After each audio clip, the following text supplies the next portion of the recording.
Okay, so you want to own a commercial airline. You picture a glamorous fleet of jets soaring across the globe, selling tickets to exotic destinations, and collecting thousands of dollars per flight.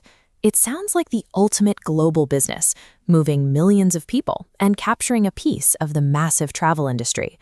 You look at a flight from New York to Los Angeles, see that 300 people paid $500 each, and assume the airline is printing cash. But the actual business of flying metal tubes through the sky is a financial nightmare.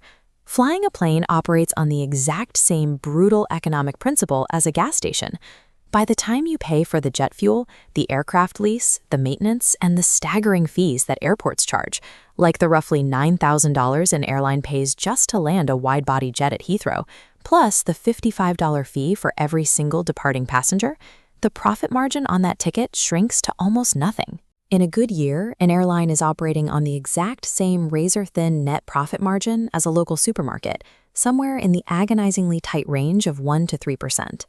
If the margins on flying are that bad, you might ask why anyone bothers. That brings us to the hidden profit engine. But even with a brilliant credit card partnership, you are still staring down the barrel of the volatility trap. An airline is defined by enormous, unrelenting fixed costs, colliding with incredibly unpredictable variables. Think about a commercial airport that has to keep its security lanes open, its baggage systems running, and its lights on 24 hours a day, completely regardless of whether 20 million passengers come through or 10 million. Your airline faces the exact same fixed cost nightmare. Your aircraft leases and massive debt payments do not pause just because a global pandemic hits, or a recession causes business travel to plummet. And then you have fuel and labor. A commercial jet burns thousands of gallons of specialized fuel.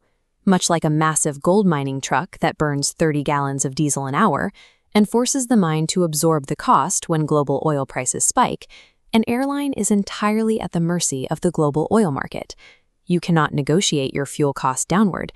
You either pay the market price or you stop flying.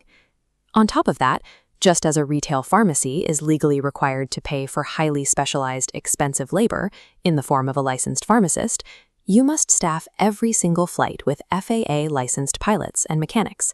When a pilot shortage hits, your labor costs skyrocket instantly. You are managing a massive fixed cost structure, fighting a relentless war against volatile fuel prices and specialized labor. If you want to understand how an airline actually builds wealth, you have to look at a car dealership. At a gas station, the actual gasoline brings in massive top-line revenue, but generates incredibly thin profit margins, often acting as a loss leader just to get people onto the property. The fuel is just the bait. For an airline, the flight itself is the fuel. Everyone assumes the car dealer gets rich selling cars, but the front-end margin on the actual metal is tiny. The real wealth is generated in the finance and insurance office in the back of the building, which can generate close to 37% of the dealership's entire gross profit by selling extended warranties and marked-up loans. An airline is exactly the same. The plane is just the metal on the showroom floor. The real business is the loyalty program. Frequent flyer miles are essentially a completely unregulated currency that the airline invents out of thin air. The airline takes millions of these digital miles and sells them for billions of dollars in pure, high-margin cash to massive credit card companies and banks. The banks then offer those miles to you as a reward for using their credit card. The airline collects billions from the bank without ever having to fly a single extra plane or burn a single drop of jet fuel. In many cases, the loyalty program itself is valued by Wall Street at a higher number than the entire physical airline that surrounds it. If you decide to own a commercial airline, understand what you are actually buying. You are not buying a glamorous travel brand. You are buying a highly leveraged logistics and finance play, relying entirely on selling digital loyalty points to banks just to cover the massive losses of actually flying the planes.